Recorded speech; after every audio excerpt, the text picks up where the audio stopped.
Forget extinction. Bringing back long-lost creatures is the new trend in science. Skeptical? Well, a group of researchers has just genetically revived one of the most fearsome predators to ever roam the Earth, the dire wolf. Yes, you read that right. The dire wolf, an actual species with a name that sounds straight out of a horror movie. You might be thinking, what could possibly go wrong? But this isn't fiction.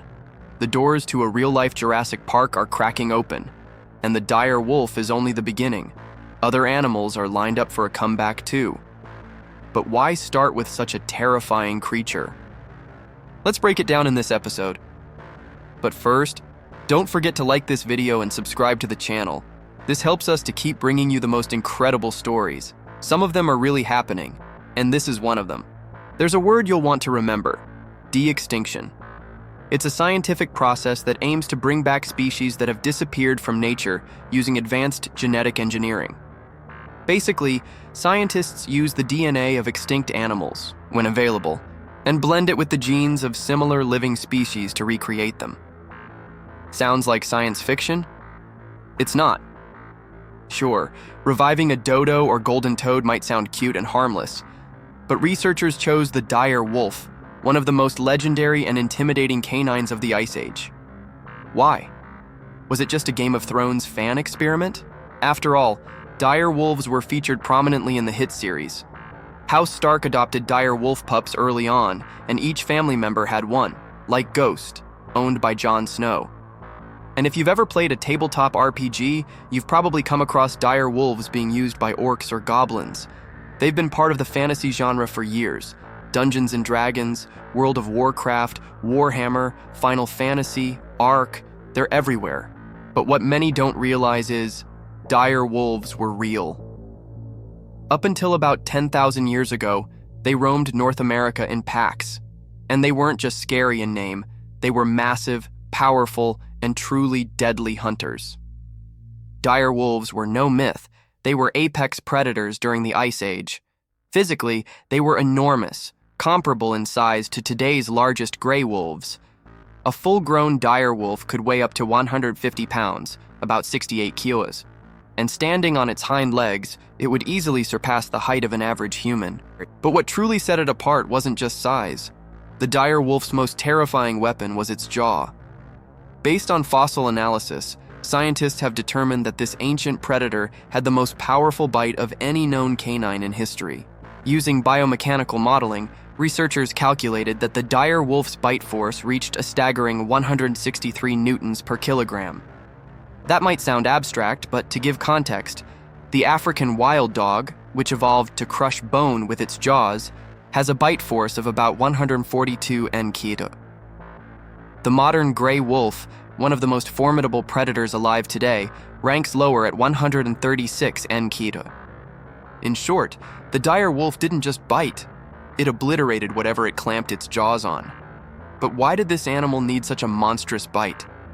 It had evolved specifically to hunt the giant prey of its time, what scientists call the megafauna of the Ice Age. We're talking prehistoric bison, giant sloths, and even young mammoths. Imagine being a prehistoric human wandering through the woods and coming face to face with one of these beasts. No flashlight, no weapons, just the glowing eyes and crushing jaws of a predator built to take down the biggest animals Earth had to offer. But this incredible specialization came at a cost. As the Ice Age ended, the megafauna gradually disappeared. With its main prey extinct, the dire wolf found itself struggling to adapt. Meanwhile, the gray wolf, smaller, more adaptable, and far less picky, began to thrive. And so, despite its power, the dire wolf vanished, unable to keep up with the changing world. Fast forward 10,000 years. Humanity has gone from fearing the dire wolf to trying to bring it back. Sounds like the plot of a sci-fi film, but it's real, thanks to a company called Colossal Biosciences. Fast forward 10,000 years. Humanity has gone from fearing the dire wolf to trying to bring it back. Sounds like the plot of a sci-fi film, but it's real, thanks to a company called Colossal Biosciences.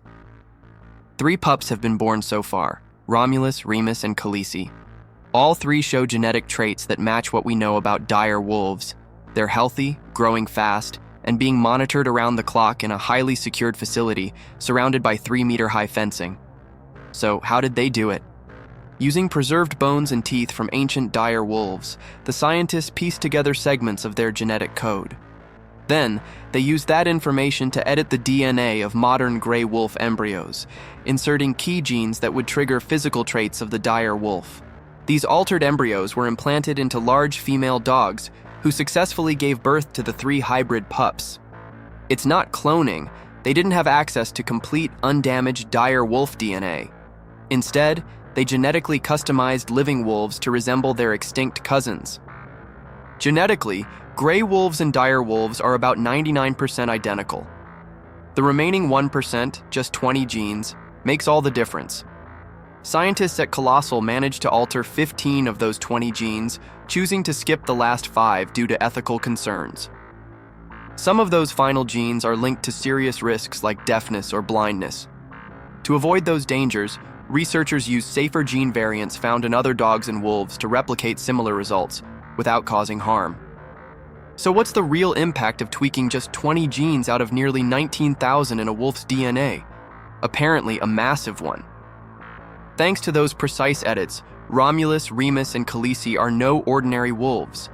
Even as pups, they display significant differences from their gray wolf cousins.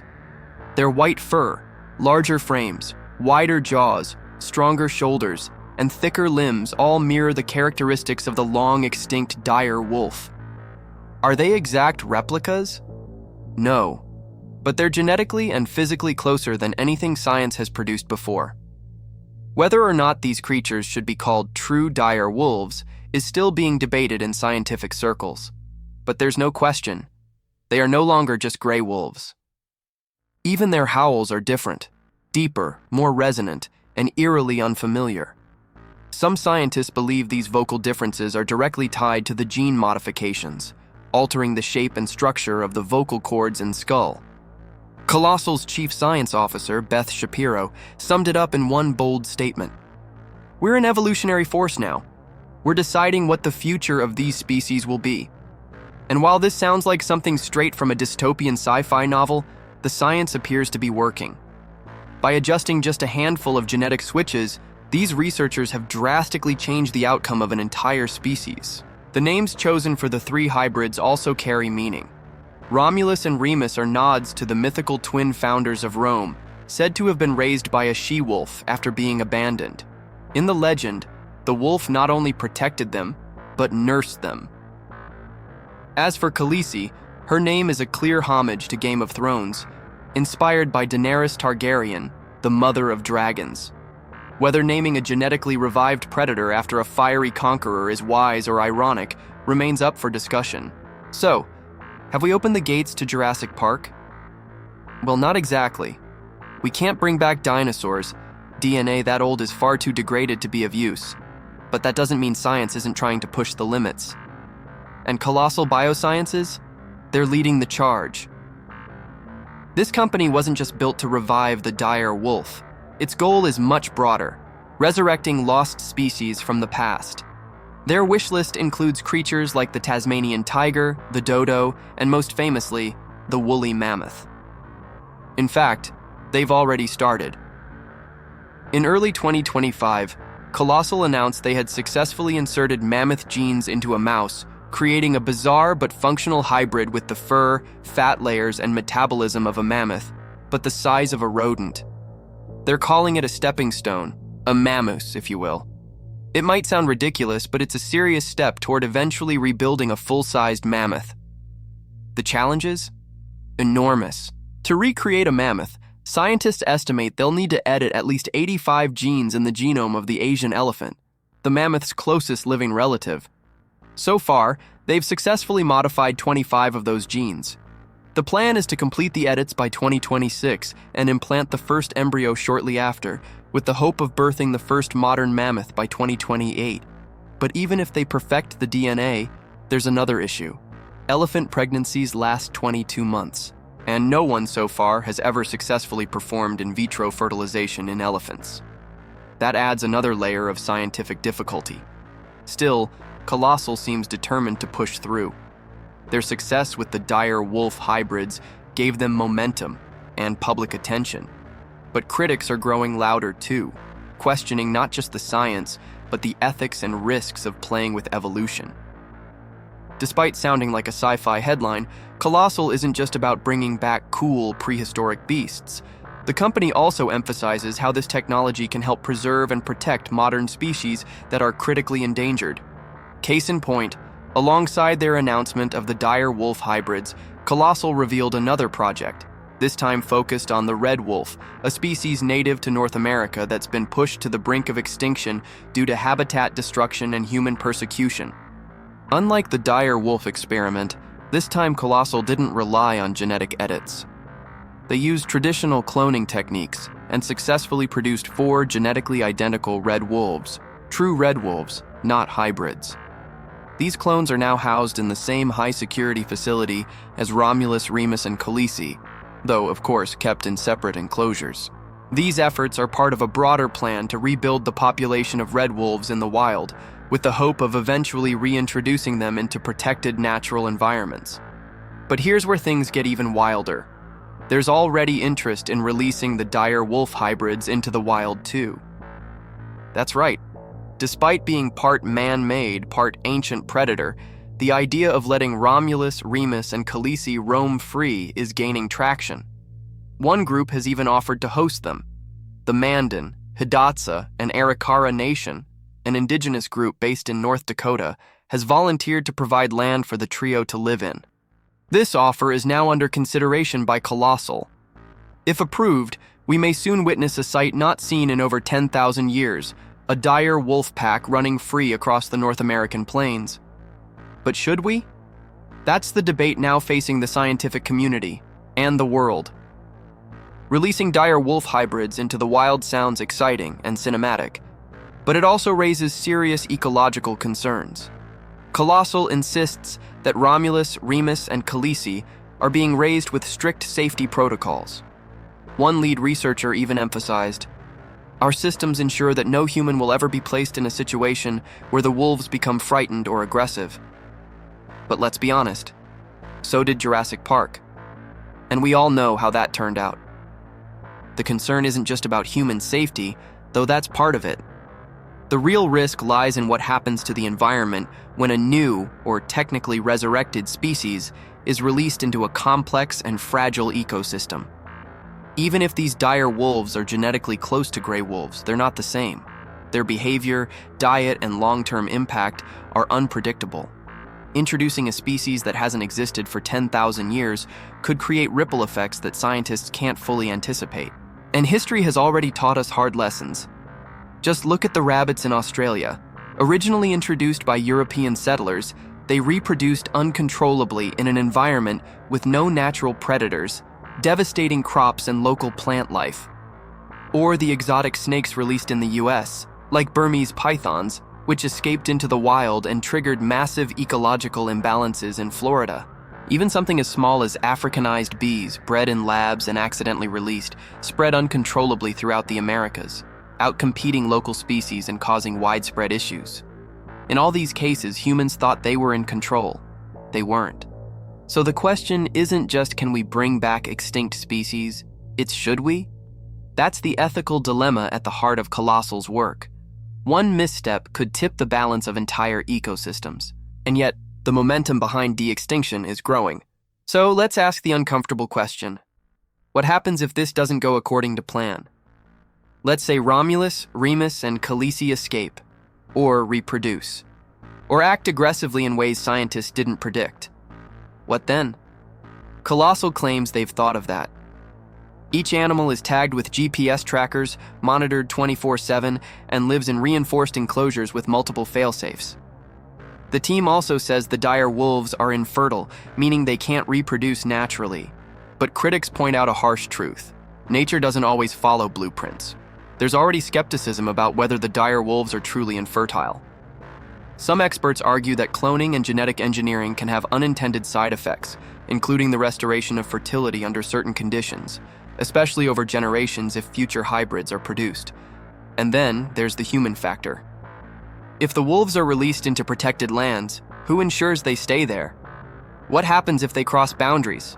attack livestock, become targets for poachers or symbols of protest. One ethicist from the University of Chicago warned, "The danger isn't just what we're bringing back, it's what we're unleashing socially. If the public turns against these animals, we could be setting them up for extinction twice." It's a haunting thought, and yet, the allure of playing God, of undoing the mistakes of extinction, is hard to resist. With each new announcement from Colossal, investors keep pouring in, media coverage explodes, and public fascination grows. People want to see a mammoth walk again. They want dire wolves running across the plains. It's deeply emotional, maybe even spiritual. But science demands caution. And in a world where climate change, extinction, and ecological collapse are already happening fast, the margin for error is razor thin. Not everyone in the scientific community is convinced that Colossal's dire wolves are the real deal. Many experts argue these animals are simply genetically modified gray wolves, not authentic dire wolves. Dr. Adam Boyko, a geneticist at Cornell University, was among the first to criticize the project. He pointed out that these hybrids are not raised in packs of true dire wolves, so they don't learn the behaviors of their extinct ancestors. They also don't eat the same diet, meaning they lack the original gut microbiome essential for survival in the wild. He described them as Nutella dire wolves, wolves that only exist in comfortable captivity, far from the wild, harsh life their ancestors faced. Other scientists, like zoologist Philip Seddon and paleontologist Nick Rolls from the University of Otago in New Zealand, have echoed similar criticisms. They emphasize the evolutionary distance. Gray wolves and dire wolves diverged between 2.5 and 6 million years ago, making them genetically quite distinct. Rolls bluntly stated that even cloning a true dire wolf is impossible, given how ancient and fragmented the DNA samples are. He compared ancient DNA to fresh DNA baked in a 500O oven overnight, leaving only shattered pieces that can't be fully restored. So, is this really de-extinction, or just a fancy genetic modification project? Science hasn't reached a consensus yet. The debate continues, not just about the science, but also about the risks and ethics involved. Is humanity ready to decide which species come back to life? Or is this a dangerous game of playing God? At the end of the day, the story of the dire wolf's resurrection is about much more than just reviving a fearsome predator. It's about the promise and the perils of cutting-edge genetic technology. Colossal Biosciences and other organizations investing in de-extinction are pushing the boundaries of what we thought possible. Their work could help us combat extinction crises by restoring lost biodiversity and reviving ecosystems once pushed to the brink. But these breakthroughs come with complex ethical questions. How do we balance innovation with responsibility? How do we predict ecological impacts when the environment is already fragile? While some indigenous groups like the Mandan, Hidatsa, and Arikara nations have offered to care for the new dire wolves, the debate continues over whether these animals should roam free or remain confined for study. Scientists warn that even with careful protocols, unforeseen consequences are inevitable.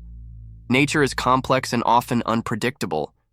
As Beth Shapiro said, humanity has become an evolutionary force shaping the future of life itself. The question is, will we use that power wisely? Whatever happens next, one thing is certain. The story of Romulus, Remus, and Khaleesi has reignited a global conversation about science, conservation, and the legacy we leave for generations to come. And now tell me, what do you think on humans playing God? I know you're dying to share it, so do it in the comments below. And please hit that like button, subscribe, and turn on the bell. We're always bringing you the best of what-if stories. Thank you for watching and see you in the next video.